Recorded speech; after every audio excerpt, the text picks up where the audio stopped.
Voilà, on est aujourd'hui le jeudi 10 février, on est le 6 Adar Rishon, et une journée de plus, une belle journée de plus qui nous amène un peu plus encore vers notre délivrance finale.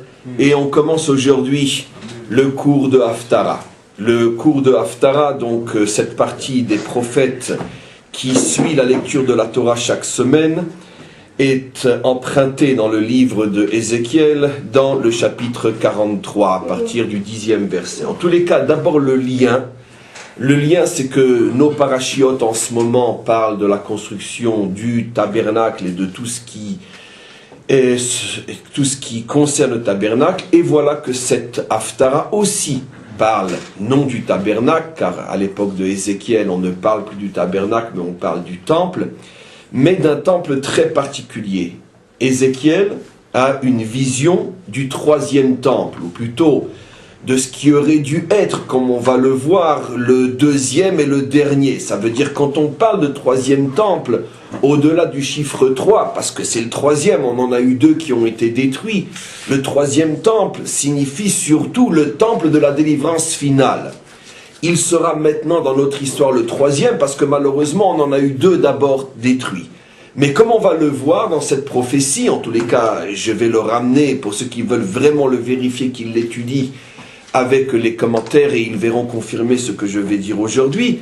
En tous les cas, ce troisième temple, qui est le temple de la délivrance, aurait pu être le temple reconstruit tout de suite après l'exil de Babylonie.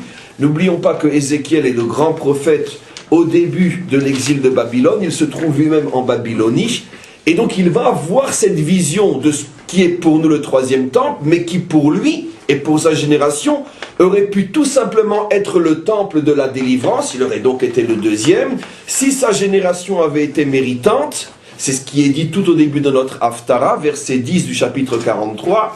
Si Israël avait été méritant, la délivrance, c'est-à-dire la sortie de Babylonie après 70 ans d'exil, aurait été la délivrance finale.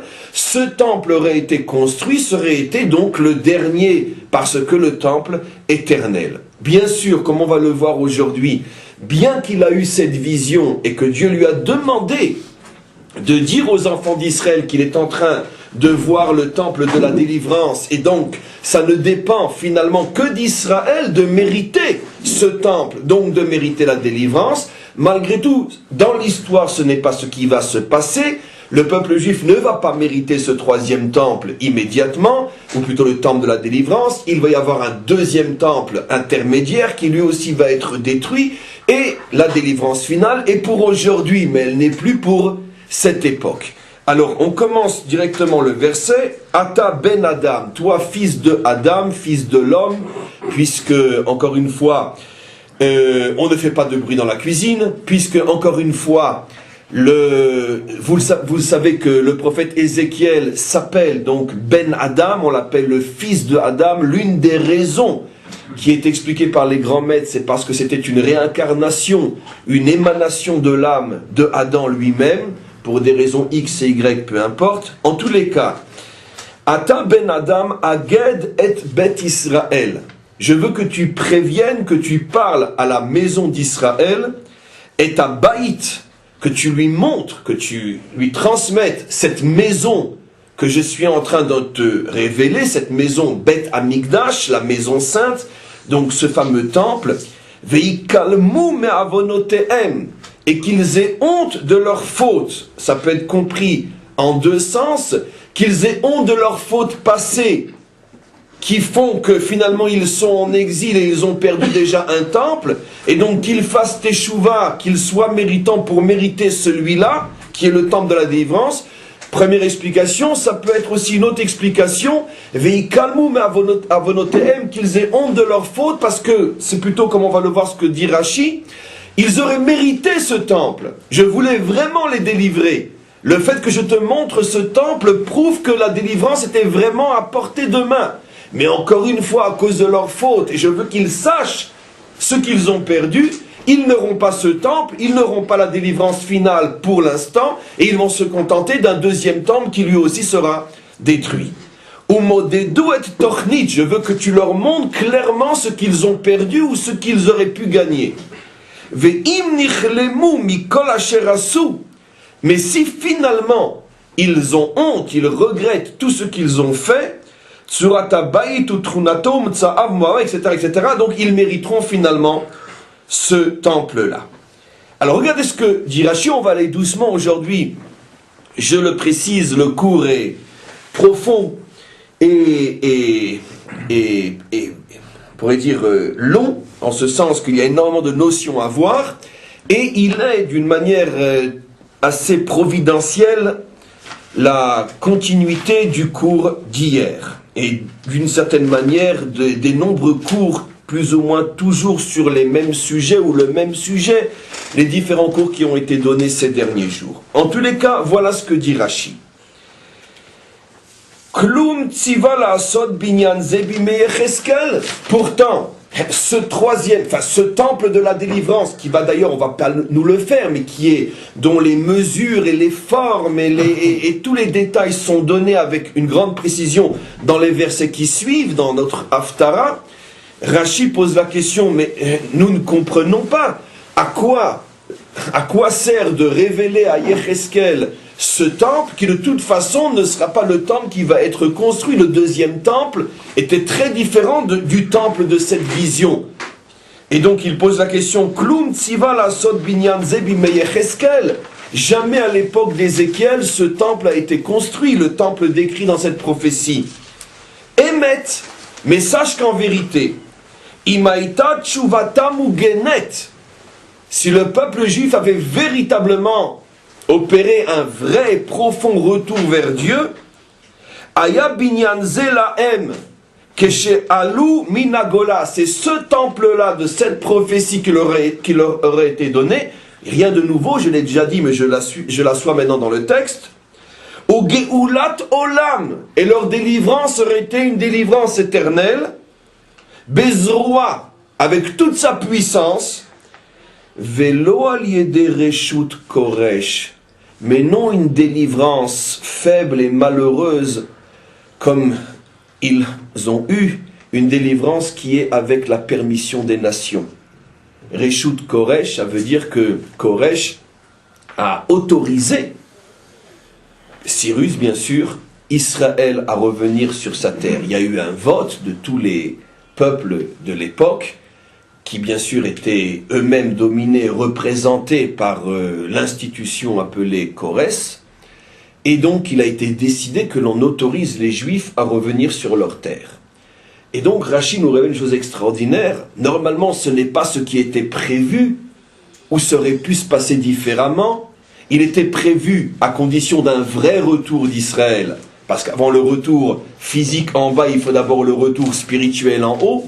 Regardez ce Rashi d'une actualité, etc.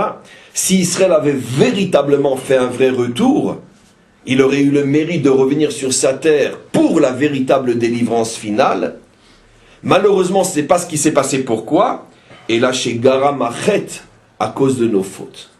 C'est-à-dire que le vote de Korès permettant le retour d'Israël sur sa terre est la conséquence des fautes d'Israël qui n'ont pas entamé un retour véritable. Et c'est pour ça que nous n'avons pu revenir sur notre terre que parce que les nations nous ont autorisé à le faire. Oui. Et les 6000 ans d'histoire. Mais non, mais là on parle de bien avant. Comment? Oui, je sais, mais comment ça serait passé? Ça serait passé différemment. Et pourquoi tu parles de 6000 ans d'histoire? Parle de l'éternité d'histoire. L'histoire ne s'arrête de toute façon même pas à la délivrance finale. L'histoire, nous on ne parle que de tranches d'histoire. Donc il y a une première tranche de 6000 ans, très bien. Mais c'est pas forcément 6000 ans qui passent par l'Inquisition, les croisades et Auschwitz. 6000 ans d'histoire, oui. Mais comme je dis toujours, il y a la qualité de l'histoire et la quantité de l'histoire. La qualité est tracée, la quantité, comment tu le vis, ça dépend de toi. Donc même la construction du temple éternel et même la venue du Messie n'est absolument pas la fin de l'histoire. L'histoire avec ses hauts, avec ses bas, avec ses challenges, ses conflits, c'est à un autre niveau. Mais ça reste l'histoire. Comme je le dis toujours d'une manière un petit peu provocante, la pire des choses qui puissent nous arriver, c'est le paradis tel qu'en parlent toutes les religions. Un endroit où on ne fout plus rien. C'est pas ce qu'on veut. Donc, ça n'a rien à voir, si tu veux. le Messie vient ou le Messie vient pas, l'histoire continue. Simplement que on continue à vivre l'histoire d'une autre manière. On continue. Et là, chez Gara Machet, et donc, la faute nous a empêchés de mériter d'être délivrés sans passer par l'autorisation des nations. Et Rashi continue. Et on a d'ailleurs un verset qui est rapporté dans le Talmud qui nous avait prévenu de ce qui allait se passer. Le verset que on lit dans la prière et qui est emprunté à la Shira, la fin de la Shira, Adia Avor Amcha Hashem, Adia Avor Amzu Kanita, jusqu'à ce que soit délivré ton peuple Hashem, jusqu'à ce que soit délivré celui qui t'appartient. Et vous remarquerez que dans le verset Adia Avor Amcha Hashem, Adia Avor Amzu Kanita, deux fois il y a Avor, deux délivrances, mais dans la première le nom de Dieu apparaît, pas dans la deuxième. Adia Avor Amcha Hashem, première délivrance, le nom de Dieu apparaît.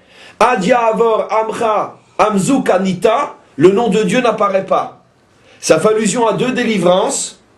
Zubi Arishona, la première délivrance, c'est sur elle qu'il est dit Amcha Hashem, Dieu se dévoile dans toute sa puissance pour libérer son peuple.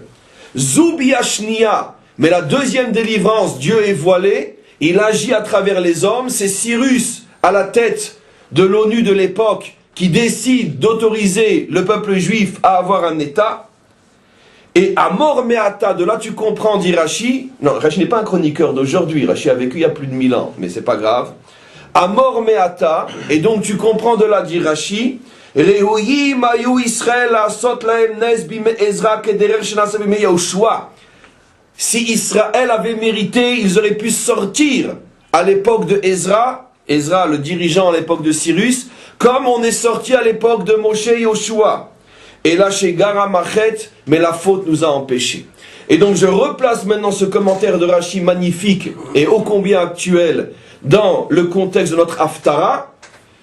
Dieu révèle à Ézéchiel que le temple éternel, le temple de la délivrance véritable est là, il attend de descendre dans l'histoire. Ça ne dépend finalement que de nos mérites. Ézéchiel prévient Israël et finalement leur dit « Honte à vous, vous êtes encore une fois de plus passés à côté, vous ne voulez pas faire une vraie teshuva, et bien malheureusement, vous sortirez de cet exil, mais pas la tête haute avec Dieu à votre tête, mais la tête basse avec Cyrus sur votre tête. » Et donc, voilà un petit peu le sens de cette Haftara. Alors bien sûr, on comprend déjà quelque chose d'extraordinaire, on n'a même plus besoin de décoder. Comme je vous dis encore une fois, je veux dire, quand on sait lire la Torah, on n'a plus besoin de journaux, plus de télévision, plus de radio, tout est dans la Torah. On comprend tout simplement que la Torah nous prévient, puisqu'on l'apprend d'un verset, que fondamentalement il est prévu deux types de délivrance pour le peuple juif. Un type de délivrance dont le modèle est la sortie d'Égypte, où Dieu se dévoile, c'est-à-dire ça ne fait aucun doute que cette délivrance est surnaturelle. Et même si ça passe par des hommes comme Moshe ou d'autres, tout le monde comprend que ce ne sont que des instruments, car le dévoilement de Dieu est sans la moindre ambiguïté. Ou bien, quand on n'est pas méritant, la Torah a prévu aussi malgré tout un type de délivrance, parce que pas méritant ne signifie pas qu'on n'est pas méritant du tout. On est oui méritant, mais pas suffisamment pour mériter vraiment. Donc on est oui méritant, fait qu'on mérite une délivrance, mais pas suffisamment méritant, on ne mérite pas une délivrance éclatante. Et le signe d'une délivrance qui n'est pas éclatante est une délivrance qui passe par l'autorisation des nations. C'est déjà extrêmement important de le savoir. Parce que c'est fondamental à notre époque. Maintenant, grâce à ces clés, on essaye maintenant d'interpréter l'histoire.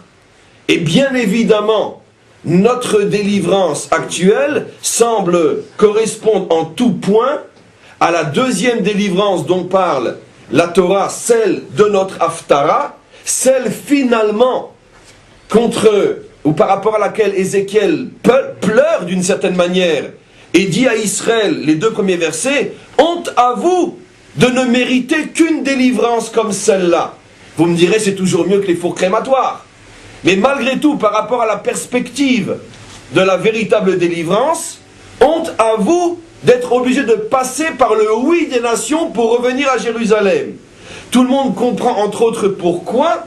Parce que si les nations ont l'impression que vous leur devez votre existence, elles auront le culot de vous dire un jour, avec une ironie criminelle, mais nous reconnaissons que l'État d'Israël a le droit à des frontières sûres, espèce d'ordure. J'aimerais bien voir si un Français accepterait qu'on lui dise « La France a le droit d'avoir des frontières sûres et reconnues ». Mais d'où ils se prennent un tel culot? Pourquoi? Parce que comme ils se disent « Mais finalement vous existez grâce à nous, parce que sans notre vote vous ne seriez pas là, donc on va vous le faire sentir, et longtemps et durement, que sans nous vous n'existez pas, et on va vous le dire gentiment, d'une manière très diplomate, on reconnaît vos frontières, c'est-à-dire si tu ne te la fermes pas, tu vas voir, tu n'en auras plus du tout. » Donc, bien sûr que Ézéchiel pleure. Ézéchiel pleure de cette délivrance, et il dit « Honte à Israël !» Parce que vous ne savez pas combien vous allez payer un trop lourd tribut au fait que vous soyez sur votre terre, parce que l'ONU a bien voulu, pour se racheter une bonne conscience, après 6 millions de veaux transformés en cendres, qu'elle a bien voulu vous donner un État, mais que très vite elle va regretter et tout faire pour vous le reprendre. Donc Ézéchiel est conscient de ce que vaut ce type de délivrance. Et c'est pour ça qu'il dit « Ve'imnir lemu » ayez honte. Et c'est pour ça qu'il dit « Ve'ikalmu me'avonotehem » ayez honte de vos fautes. Arrêtez de danser dans les rues avec une euphorie naïve et innocente. Ce n'est pas encore la vraie délivrance, cette délivrance-là. C'est une délivrance, bien sûr. Mais ne nous trompons pas. Vous la devez à Cyrus, Koresh. Et comme vous la devez à Koresh, il vous la fera payer très cher. Mais on n'a pas fini le cours. Maintenant, après avoir compris ça, on pourrait d'ailleurs arrêter ce cours, car c'est un cours en soi, c'est une clé de un quart d'heure, mais qui vaut des milliards et des milliards et des milliards d'années-lumière d'études et d'approfondissement. Mais en tous les cas, peu importe. En ce qui nous concerne, puisque bien sûr j'ai pris un raccourci, j'arrive tout de suite à nous, les choses sont très très ambiguës. Parce que d'un côté, il y a un verset, plusieurs dans la Torah, qui compare la dernière délivrance d'Israël, la nôtre, à la sortie d'Égypte. Le verset clé fondamental qui est toujours ramené pour le prouver, qui met tzetecha me'eretz Mitzrayim areno niflaot. De la même manière que tu nous as fait des prodiges quand tu nous as sortis d'Égypte, tu nous feras des prodiges quand tu nous sortiras de ce dernier exil. Donc ce verset, comme quantité d'autres, verset des prophètes, prouve que les prophètes nous ont prévenus que la délivrance finale se ferait sur le modèle de la délivrance d'Égypte.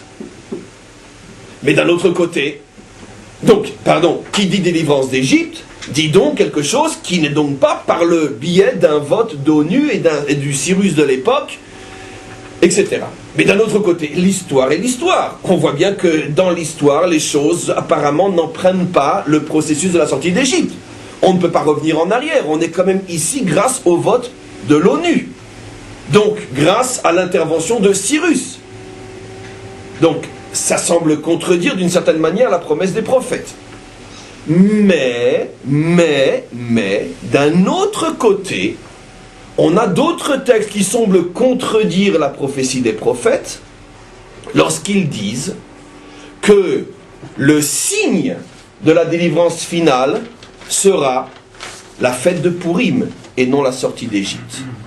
Il y a déjà une allusion à cela dans les premières pages du premier traité du Talmud, Masechet Brachot, à la fin du premier chapitre, où nos maîtres disent que la délivrance finale sera tellement différente de la sortie d'Égypte qu'elle mettra même dans l'ombre la sortie d'Égypte, au point qu'on ne s'en souviendra presque plus, tellement on sera, on pourrait dire, impressionné par la délivrance finale.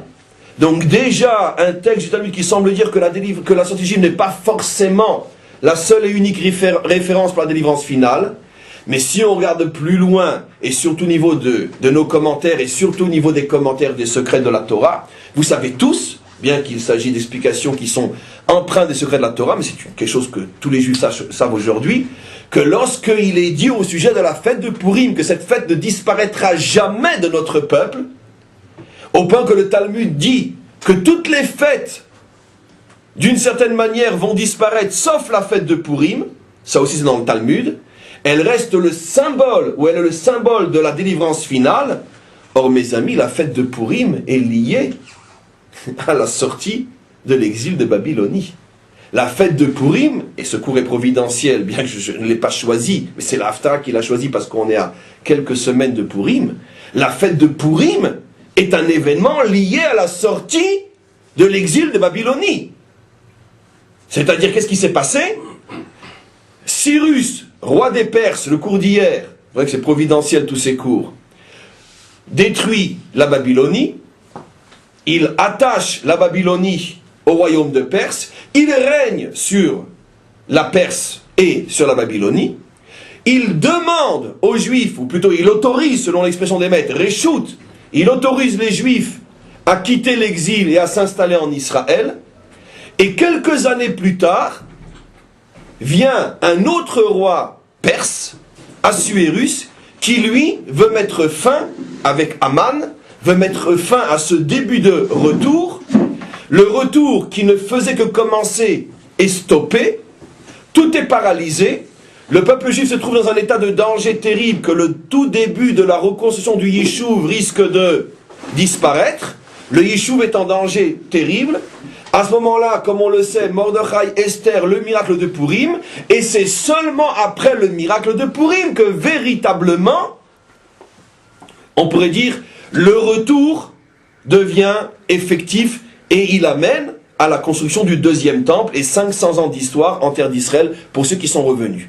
Donc, l'histoire de Purim est on pourrait dire, est une étape fondamentale dans cette sortie de Babylonie, qui est devenu entre-temps un royaume, enfin un territoire perse. Et dans l'histoire de Purim aussi, on ne voit pas de miracle extraordinaire. La preuve, c'est que c'est le personnage de Esther qui veut dire voilé, tout est voilé. Pas une seule fois le nom de Dieu dans toute la Megillah. Pas une seule fois le nom de Dieu apparaît dans toute la Megillah. Et pourquoi? Esther, tout est voilé. Donc on voit donc apparemment deux sources bibliques qui se contredisent. D'un côté, on nous dit que la délivrance finale se fera sous le modèle de la sortie d'Égypte, où Adiavor Amra Hashem, où on voit Dieu, et non selon le deuxième modèle où Dieu n'apparaît pas, Adiavor Amzu Kanita, et le nom de Dieu n'y est pas. Et d'un autre côté, l'histoire que nous vivons et quantité de commentaires que j'ai résumés devant vous prouvent que non, que la délivrance finale se fera plutôt sur le modèle de toute façon de ce que nous vivons, l'autorisation. Et pourtant on appelle ça une faute, on appelle ça... Donc vous voyez que dès qu'on rentre en profondeur dans la science des sciences, on se rend compte que les messages sont cachés d'une manière extraordinaire et on va essayer de partir à la recherche de l'or. Et donc on va essayer de comprendre.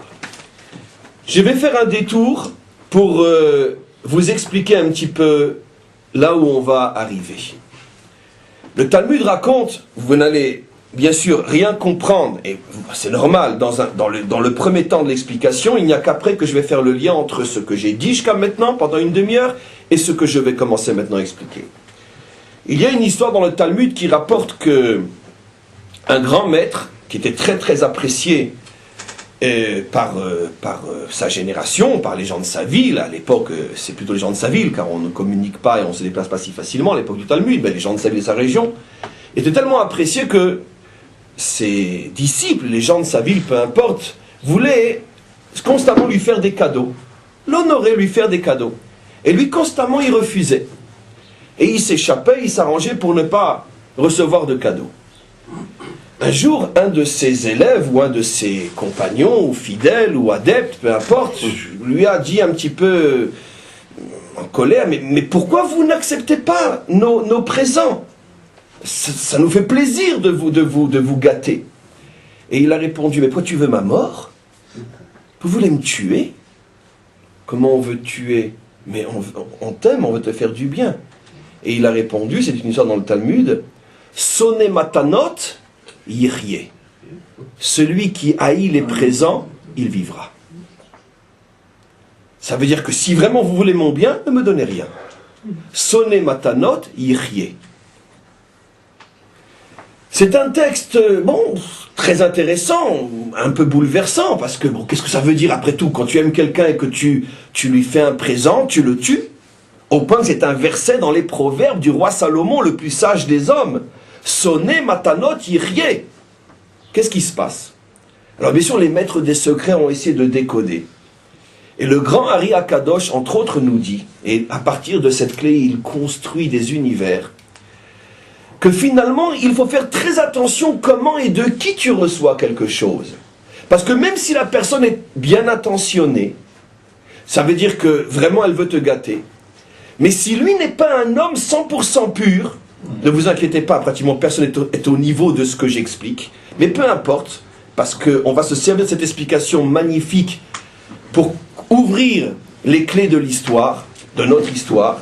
Mais en tout cas, pour l'instant, parlons théoriquement, et le Ari Akadosh, qui lui certainement était au niveau de son explication, dit, si tu reçois un présent, un cadeau, une aide, d'un homme qui t'aime, qui veut te faire du bien, mais qui lui n'est pas 100% méritant, finalement tu te construis avec une énergie négative.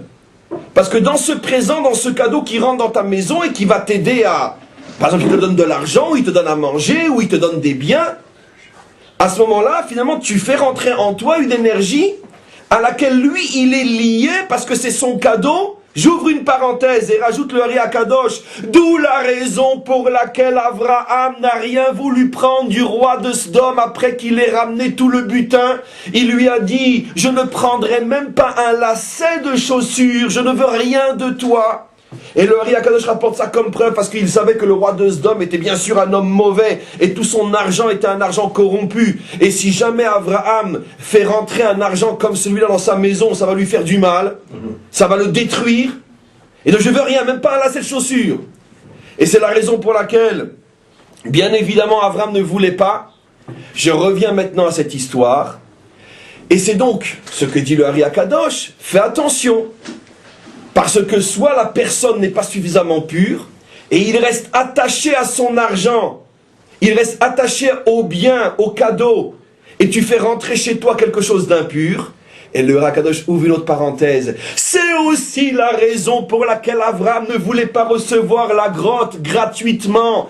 Il était prêt à payer une fortune à Ephron. Prends 400 pièces d'or, je t'en prie. Je ne veux rien de toi, je veux payer. Parce que en payant, explique le Ari Akadosh, quand tu donnes l'argent, à ce moment-là, tu coupes tout lien entre l'objet et son ancien propriétaire. Alors que si tu reçois un don, bien qu'au niveau de la loi pure, donner c'est donner et reprendre c'est voler, mais comme c'est un don, la personne reste spirituellement attachée à ce qu'il te donne, et son énergie négative rentre chez toi. C'est pour ça que Abraham ne voulait rien recevoir de gratuit de Ephron. C'est important ? Ne voulait rien recevoir gratuit de Ephron. Je referme la parenthèse. Le Ari Akadosh réexplique cette clé de Sonné Matanot Yirye. Celui qui haït les cadeaux vivra. Et il dit voilà, tu as deux possibilités. Soit l'homme qui te donne est lui-même un homme qui n'est pas suffisamment pur par rapport à toi. Il est nettement inférieur à toi. Et donc tu vas le faire rentrer, pas seulement ce qu'il te donne, mais tu vas le faire rentrer lui chez toi. Soit peut-être que son bien, son argent n'est pas un argent pur, peut-être qu'il l'a gagné d'une manière, va savoir comment, etc. Bref, ce ne sont que des ennuis. Parce que qui est le prophète pour être sûr qu'il reçoit d'un homme pur de l'argent pur? C'est pour ça que le roi Salomon dit, mieux vaut ne recevoir de personne. Maintenant ne vous inquiétez pas, personne vit à ce niveau-là. Mais malgré tout, l'idée reste fondamentalement vraie. Qu'est-ce qui se passe? Écoutez-moi mes amis, c'est époustouflant. Les maîtres continuent à expliquer la chose suivante. C'est que si jamais tu n'as pas fait attention, ou tu pensais que celui qui te donnait était quelqu'un de bien, et finalement, innocemment, tu acceptes, et tu te construis grâce à lui. Mais Hachem voit que tu es tombé dans un piège, parce que finalement, le cadeau d'aujourd'hui est le poison de demain. Qu'est-ce qu'il fait? Il va envoyer un vent de folie qui va s'emparer de la personne qui t'aimait et qui te faisait du bien, et il va commencer à te haïr. Il va faire exactement le contraire de ce qu'il faisait. Et comment? Et il apporte une preuve. on va voir tout ce qu'elle est sa preuve, un vent de folie rentre en lui, dans le donneur, et tout d'un coup il va voir le receveur comme un monstre. Et ce qui va faire que finalement, il ne va plus rien donner. Et comme ça, le receveur est sauvé d'un grand danger. Quelle est la preuve qu'il apporte? La preuve qu'il apporte, le roi Shaoul et David. On n'a jamais vu une histoire aussi folle. Le roi Shaoul a donné énormément à David. C'est lui qui l'a amené finalement à la royauté. C'était un simple berger. Il lui a donné sa fille, il en a fait le chef de ses armées, et il l'a amené jusqu'à la royauté d'Israël. Le roi Shaoul a donné énormément à David, et David était extrêmement redevable du roi Shaoul.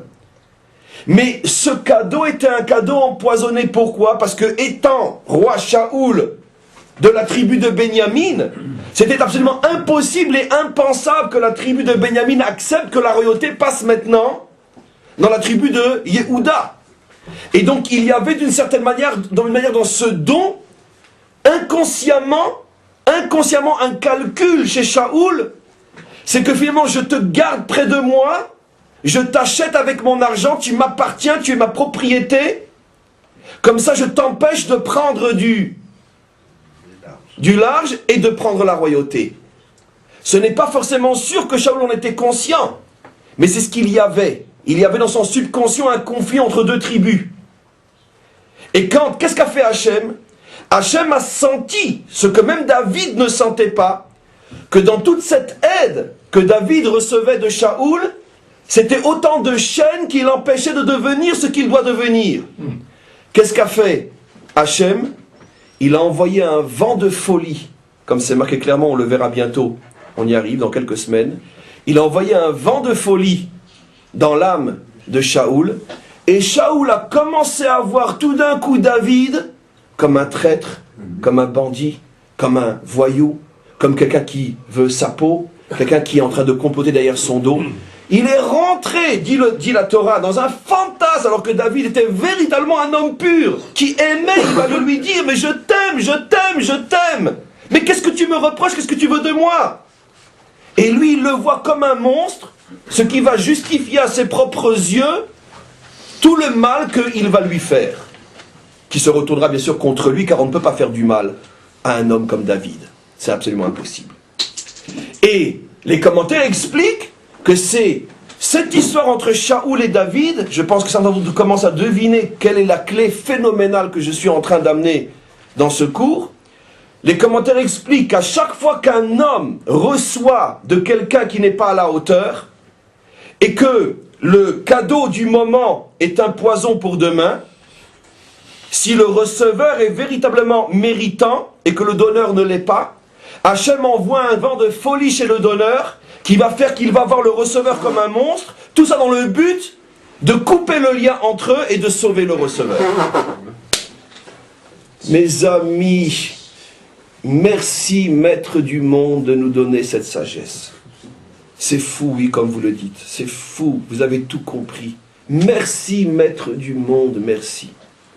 Maintenant, mes amis, grâce à cette clé que nous devons à la lumière d'Israël, que sont les maîtres d'Israël, qui ne sont pas seulement les maîtres d'Israël, et la lumière d'Israël, qui sont tout simplement les maîtres du monde et la lumière du monde. Simplement, les nations ne le savent pas encore, mais elles le seront bientôt. On peut comprendre l'un des plus grands secrets, l'un des plus grands mystères de notre histoire. Je crois que depuis que vous me connaissez, il n'y a pas un pourim où je ne repose pas la même question. Mais comment se fait-il que de la nation qui nous a fait tellement de bien, les Perses, au point que Cyrus est appelé Mashiach Hashem, le Messie de Dieu. Où a-t-on vu un homme dans l'histoire, surtout à l'époque biblique? Ce sont des barbares. Où a-t-on vu dans l'histoire un homme, Cyrus, qui est prêt à donner sa chemise, tout, pour aider Israël à reconstruire Jérusalem et son temple? On le verra dans de nombreux mois, l'histoire de Cyrus. Mais il leur a donné une partie de son armée, il a vidé les caisses de l'État. Tout l'or et l'argent qu'il avait attrapé, qu'il avait capturé dans sa conquête de la Babylonie, il l'a mis au service des Juifs. il les a fait accompagner par son armée, il les a suppliés de reconstruire le temple, il envoyait un bétail énorme, constamment des colonnes de bétail pour fournir le temple en offrande. Comment d'un peuple qui a eu à sa tête un tel homme, et donc forcément la tête certainement est le reflet du corps, comment peut-il sortir seulement 3 générations après, 3 rois après, le personnage biblique, Assuérus et Aman, qui sont pour l'éternité le symbole de la première tentative de génocide du peuple juif? Mais comment de la même lignée royale, du même peuple, c'est pas 1000 ans après, c'est pas 3000 ans après. Assuérus a encore connu Cyrus. Il était enfant à l'époque de Cyrus, il a peut-être joué sur ses genoux. Comment c'est possible? On ne comprend pas. Comment c'est possible? Mes amis, la réponse, vous l'avez déjà compris. Ça fait partie des secrets les plus profonds de la providence divine, comment Dieu mène son monde. Rachi nous a déjà tout expliqué. Il manquait juste quelques clés que nous avons apportées pour compléter Rachi. Le fait, dit Rachi, que c'est vrai, Cyrus était un grand homme. Cyrus aimait Israël. À son époque, la Perse était une grande nation, prosélyte, c'est vrai. Mais d'un autre côté, le fait que le peuple de Dieu est obligé de recevoir la permission d'un roi non juif pour reconstruire Jérusalem, monsieur, je peux exister? Mais attends, oui tu peux, même si le oui tu peux est sincère. Mais quelle honte, dit Ézéchiel, quelle honte. Il faut que ça sorte de la bouche d'un idolâtre. À l'époque, Cyrus est un idolâtre, quoi qu'il en soit. Il n'y a pas encore de monothéisme dans le monde. Il faut que tu aies besoin du oui d'un idolâtre pour reconstruire la maison du Dieu un. C'est quand même honteux.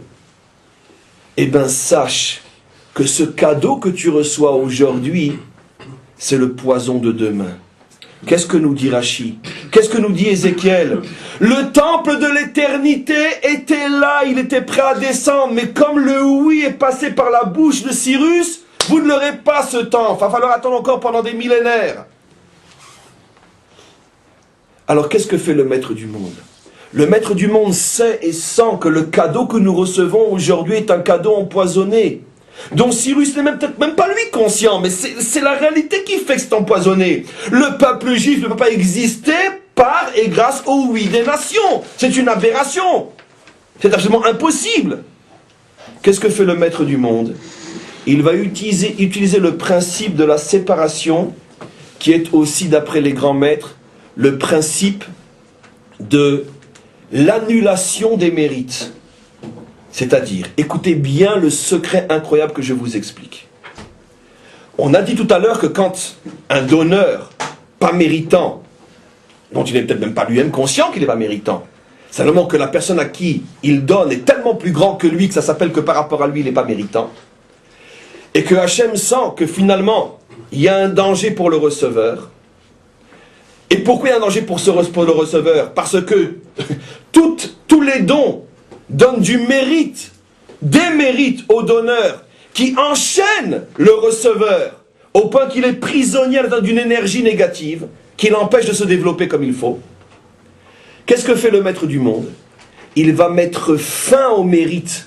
Il va faire en sorte que tous les mérites disparaissent, et c'est comme ça que les chaînes sont brisées. Vous savez à quoi ça ressemble? À un autre enseignement fabuleux que disent les maîtres d'Israël, en disant, tout celui qui a fait du bien dans sa vie, et qui arrive après un moment où il regrette tout le bien qu'il a fait, tous les mérites du bien fait est annulé. Et c'est un ridouche incroyable, parce que dans un autre domaine, supposons qu'un homme ait fait pendant 20 ans, en même temps un homme pendant 20 ans a observé Shabbat. Après, pendant 10 ans, il n'observe plus Shabbat. Les 10 ans de profanation n'annulent pas les 20 ans d'accomplissement. Dieu est bon et surtout juste. Le bien est bien, le mal est mal. Après, on pèse le pour et le contre et on voit qui l'emporte. Bien sûr, dit d'une manière très simple. Même les pires fautes ne peuvent pas annuler les mitzvot, le bien qui a été fait, il manquerait plus que ça. Et quand j'étais bien, tu étais bien content que j'étais bien, maintenant pourquoi je suis mal, tu me mets à la poubelle? Non, c'est pas comme ça. Le bon Dieu n'est pas comme ça. À l'exception d'une seule faute, disent les maîtres d'Israël, si quand j'arrête de faire le bien, je regrette aussi de l'avoir fait. On peut arrêter sans regretter, j'ai plus envie maintenant. Grâce à Dieu, je suis content de l'avoir fait pendant 20 ans, maintenant je peux plus, j'ai plus envie. Allez. Mais je regrette pas. Ce qui est fait est fait. Là, le mal qui vient n'annule pas le bien passé. Mais si tu regrettes, ça annule. Qu'est-ce que fait le maître du monde pour déchaîner, pour enlever les chaînes à un receveur enchaîné dans les chaînes de l'injustice d'un mauvais donneur? Qu'est-ce qu'il fait? Il envoie un vent de folie chez le donneur qui fait qu'il va regretter complètement ce qu'il a fait parce qu'il va voir le receveur comme un monstre. Il va tout regretter, il va maintenant essayer de tout faire pour faire le contraire. Ça lui enlève tous les mérites donnés, il perd tout, le compteur est remis à zéro et le receveur est sauvé. Quelle beauté la Torah d'Israël! Quelle beauté surtout les clés données par les maîtres d'Israël. Et maintenant on comprend ce qui se passe. Vous allez comprendre pour la première fois l'histoire de Pourim d'une manière jamais entendue dans ce monde encore. Écoutez-moi bien. On est sorti grâce à Cyrus, c'est vrai. Il a des mérites énormes car il était un homme bien. Mais pas suffisamment bien pour le Ham Israël, qui est le peuple de Dieu, qui mérite de sortir que parce que Dieu le fait sortir. Il manquerait plus que ça de passer par un idolâtre. Mais c'est la situation qui a fait qu'on n'était pas méritant. Ce cadeau du moment sont les chaînes de demain. On reconnaît vos frontières sûres et reconnues. Et dites-nous encore merci. Vous avez le droit de respirer. Enfin, tant qu'on le veut, bien sûr. Donc, Hachem, lui, va beaucoup plus loin que le bout du nez des dirigeants de l'époque, même d'un Ezra. Hachem voit ce qui va se passer.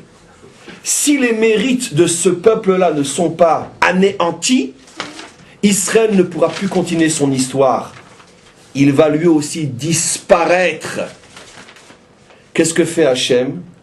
Il anéantit les mérites des Perses, en mettant à la tête des Perses quelqu'un qui veut anéantir Israël. J'explique.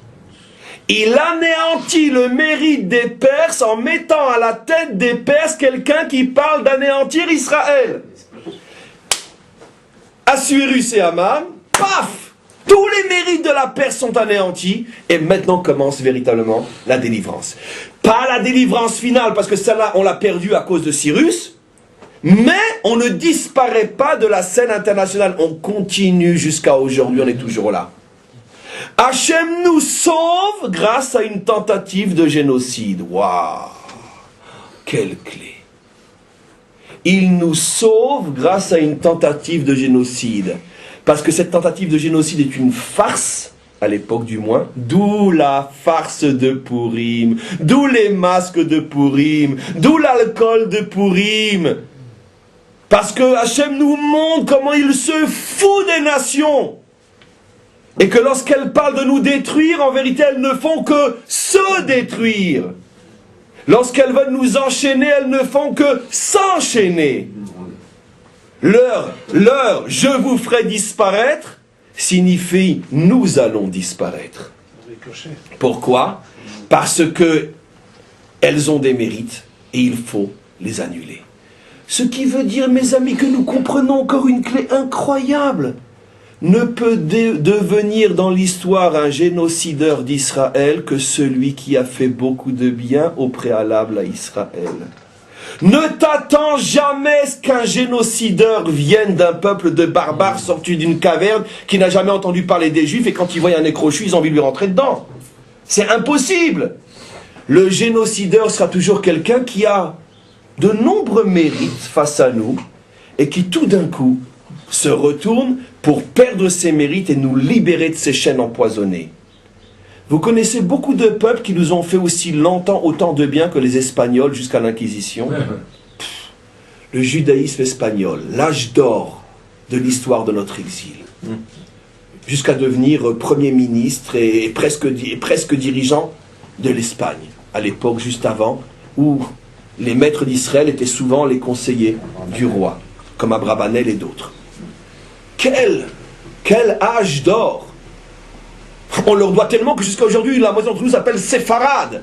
Séfarade. Espagnol. Séfarade ne veut pas dire nord-africain, veut dire espagnol. Parce qu'à l'origine, nord-africain vient d'Espagne. Mais le maître du monde sait très bien que s'ils continuent à nous enchaîner avec leurs mérites, c'est la fin de l'histoire juive. Parce que leurs mérites, quoi qu'il en soit, nous empêcheront d'arriver à la délivrance finale. Qu'est-ce que fait le maître du monde? Une folle, une malade mentale, une Isabelle, Zével, la poubelle, traduction littérale, une poubelle à la tête de l'Espagne, et boum, il perd tous les mérites, et jusqu'à aujourd'hui, quelqu'un a entendu parler de l'Espagne, vous savez où c'est? C'est quoi l'Espagne? Rien, il n'y a plus rien. Morte. Plus rien. C'est d'ailleurs pour ça que ça les rend fous et que ce sont parmi les pires en Europe contre nous. Peu importe. Peu importe. On continue. Maintenant, mes amis, vous allez comprendre aussi pourquoi l'Allemagne. La question bête et idiote de tous ces prétendus historiens qui n'ont rien et ne comprendront jamais rien. Mais pourquoi les Allemands, c'était quand même un peuple de Bitteschön, Dankeschön, etc. Mais justement, parce que pendant de nombreuses, s'il vous plaît, pendant de nombreuses décennies jusqu'à la Shoah, ceux qui nous ont d'une certaine manière fait le plus de bien, bien sûr pas spirituel, mais en tout cas bien dans le sens de l'émancipation et de la liberté de culte et d'expression, après des siècles de pogroms et de ghettos, ce sont bien les Allemands. C'est eux, on pourrait dire le porte-drapeau de l'émancipation des Juifs d'Europe de l'Ouest. Tout a commencé chez eux, et à chaque fois qu'on voulait donner en exemple l'émancipation des Juifs, on disait, regardez ce qui se passe à Berlin, regardez comment les Juifs vivent à Berlin, la tête haute. Bien sûr, mais c'est de Berlin que sortira Berlin. C'est de Munich que sortira Munich. Pourquoi? Parce que si tu laisses les nations te donner trop, et si tu acceptes trop, et si leurs mérites sont trop, les chaînes sont aussi trop, et finalement tu risques de perdre l'essentiel. L'essentiel est ta mission, que tu dois mener jusqu'au bout. Direction, délivrance finale. Qu'est-ce que fait Hachem? Il transforme le cœur d'amour en haine. Voilà. Maintenant, mes amis, après que vous ayez compris ce principe fondamental, premièrement, ce que fait Dieu dans son monde. Deuxièmement, attends-toi à ce que Hitler vienne toujours du peuple ami, jamais du peuple ennemi, jamais du peuple ennemi, jamais du peuple ennemi. N'attendez pas Hitler chez les barbares. Ce ne sont heureusement que des barbares. Attendez Hitler chez le Dankeschön, Bitteschön, Dankeschön, que ça se dise Dankeschön, Bitteschön, ou que ça se dise Please, ve thank you. Ça change de langue, mais c'est le même principe. C'est tout. Toujours attendez l'ennemi de celui qui s'est construit une muraille de mérite parce qu'il vous a tellement donné qu'il vous enchaîne. Mes amis, mais on comprend tout maintenant. Mais merci mon Dieu. Mais on comprend tout. On est dans l'une des phases les plus extraordinaires de notre délivrance en ce moment. Puisqu'ils sont tous en train de regretter d'avoir dit oui en 1948. Même le gouvernement égyptien a dit hier, je fais un détour qui est en vérité un raccourci, adieu Américains, mais arrêtez de vous ingérer dans nos affaires, laissez-nous libres de choisir quand, qui, quoi, qu'est-ce. Même eux leur disent, mais arrêtez. Je sais bien ce que vous voulez, attendez, laissez-nous nous préparer à attaquer Israël. Mais laissez-nous le temps d'y arriver. Vous allez trop vite. Ils n'arrivent même plus à garder le masque. Même eux leur disent, mais arrêtez, ça va trop vite. On ne fait pas une guerre comme ça, il faut se préparer. Même eux leur disent. Comment se fait-il qu'ils regrettent tous? Hier, un représentant britannique, depuis quel poste il a, en Israël, qui dit au ministre des Affaires étrangères, le sort du Proche-Orient dépend de ce que vous soyez un petit peu moins arrogant lorsque vous parlez des nations. Nous, on est arrogants, non? Je pense qu'on est plutôt cons, mais pas arrogants. Nous, on est arrogants, nous. Nous, on parle de la destruction de l'État palestinien, Il n'est même pas encore créé qu'on a déjà dit officiellement, aux yeux du monde entier, qu'on était pour. Et nous on parle, nous on est arrogants, nous on défile dans les rues de Tel Aviv en disant à mort Gaza, à mort les Palestiniens, à mort... Nous on défile à Tel Aviv à côté de Palestiniens pour dire qu'il faut fermer l'ambassade d'Égypte à Jérusalem, à Tel Aviv. Nous, on est arrogants, nous. Mais attendez. Mais qu'est-ce qui vous arrive tous? Mais ce qui vous arrive, c'est que on est dans l'étape Shaoul vent de folie. Oui. Quand ça peut arriver à un Shaoul, imaginez-vous quand ça arrive à l'Angleterre ou aux États-Unis. Imaginez-vous les proportions que ça prend. Ben oui. On est dans une des phases les plus importantes de notre délivrance. Mes amis, cessons d'avoir peur. Tous les mécanismes que nous vivons et dont nous ne sommes qu'au début sont en train de montrer que le Maître du monde est en train de nous libérer des chaînes, des mérites que nous devons aux nations. Ces chaînes qui, d'une certaine manière, sont des chaînes empoisonnées qui nous enchaînent parce que leur intention au départ n'était pas si pure que ça. Parce que tout le monde sait pourquoi l'Europe et le monde a voté la création de l'État d'Israël. Pour se faire oublier leur complicité assassine et meurtrière dans la transformation en cendres de 2,5 millions d'enfants juifs. Ce n'est que pour ça, ils n'en avaient rien à foutre de l'État d'Israël. C'est pour détourner l'intention. L'attention. Et l'intention aussi. Parce que détourner, je ne l'ai pas fait exprès, c'est le Maître du monde. L'intention était qu'on se fasse massacrer par les Arabes. Donc ils ont voulu voiler l'attention et l'intention. Bien sûr. Mais ils étaient sûrs que ça n'allait pas marcher. Parce qu'on ne pouvait pas se battre à 1 contre 1000. On n'avait pas d'avion. On se battait à 10 soldats pour un seul fusil. Et le 10e, quand le fusil lui arrivait dans les mains, il brûlait tellement qu'il se brûlait les mains. On a entendu, ils vivent encore. Les gens de cette génération nous ont raconté comment ils se sont battus à 10 pour un fusil. Les Européens étaient sûrs de leur coup. Ce crétin d'Hitler n'a pas terminé le travail, mais les autres vont le faire pour nous. Il y avait les deux en même temps. Les innocents qui, eux, n'ont rien compris à ce pourquoi ils ont dit oui, pensaient qu'au moins ils se rachetaient une bonne conscience. Ben voyons, on vous permet d'exister maintenant, hein, que vous n'existez plus vraiment ou pas pour longtemps. Et les autres, les vrais, les 4-5 grands, qui eux savaient exactement ce qui allait se passer, parce qu'ils avaient prévenu les autres, attendez juste qu'ils disent État d'Israël et vous foncez dessus. Ceux-là, bien évidemment, avaient une intention et surtout voulaient la voiler. Peu importe. Quoi qu'il en soit, tout leur projet leur a échappé.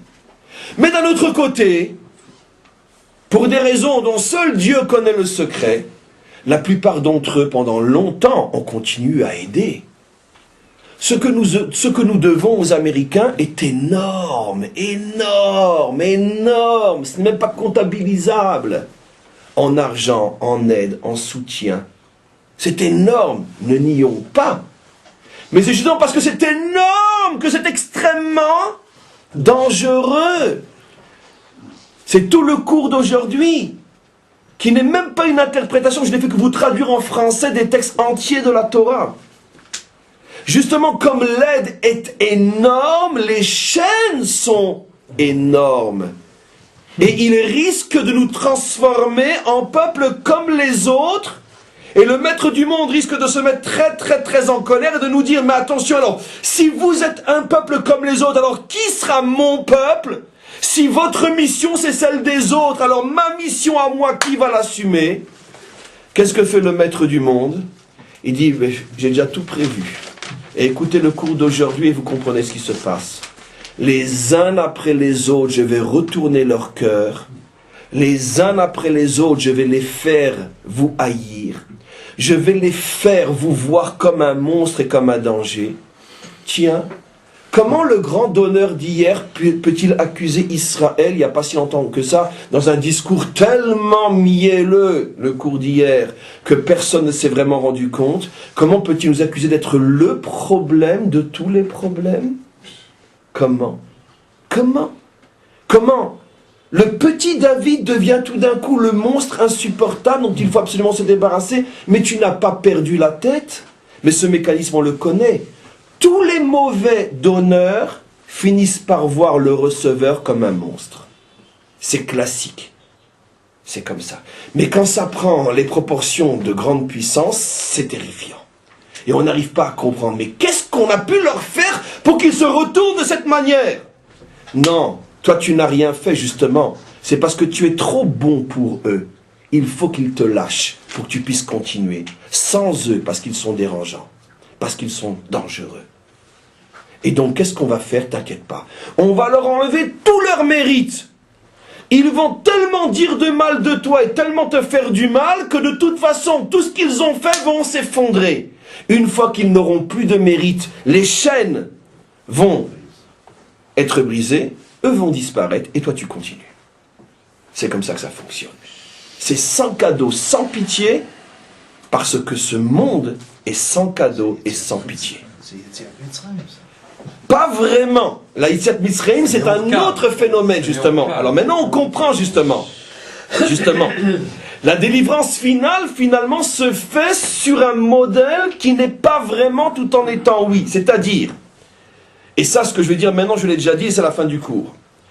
La délivrance finale se fera sur le modèle qui est à la fois l'un et l'autre, puisque c'est la délivrance finale, la troisième, c'est la troisième, sortie d'Égypte, sortie de Babylonie, sortie d'Édom, il n'y a pas eu une autre sortie.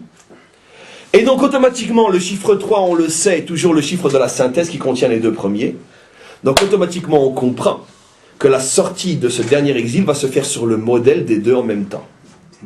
Donc on est obligé de passer par nos fautes, qui sont celles de toutes les générations, en particulier de celles qui n'a mérité de sortir que grâce à l'ONU.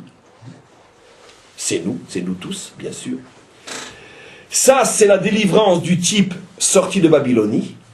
Après se met en place tout le mécanisme de recevoir, de dû, de dépendance, qui fait que finalement cette dépendance nous enchaîne complètement et nous prive d'accomplir notre véritable mission. Ça, c'est ce qu'on a vécu jusqu'à pratiquement il y a encore quelques années. Et maintenant, on rentre dans une nouvelle phase extraordinaire. Pour ceux qui n'y comprennent rien, ça fait très peur. Pour ceux qui comprennent tout, c'est véritablement source de joie profonde, car c'est sûr que la joie ne peut pas aller jusque sur le visage, parce que la situation est malgré tout dangereuse et inquiétante. Mais une joie profonde dans le cœur de se dire, mais il n'y a pas d'inquiétude à avoir. Le processus suit son cours. Ce n'est pas le processus de la paix génocide, c'est le processus de la délivrance finale. Et donc, ne nous faisons aucun doute, mes amis. Nous n'avons encore rien vu. Parce que les mérites des États-Unis sont tellement grands par rapport à nous, que ce n'est pas un petit discours et une petite tentative de renversement en Égypte pour la prochaine guerre qu'ils sont en train de préparer contre nous. Ça ne suffit pas encore pour effacer 60 ans de mérite. J'imagine qu'on va encore avoir des épisodes extrêmement surprenants avec l'ami d'hier. Extrêmement surprenants.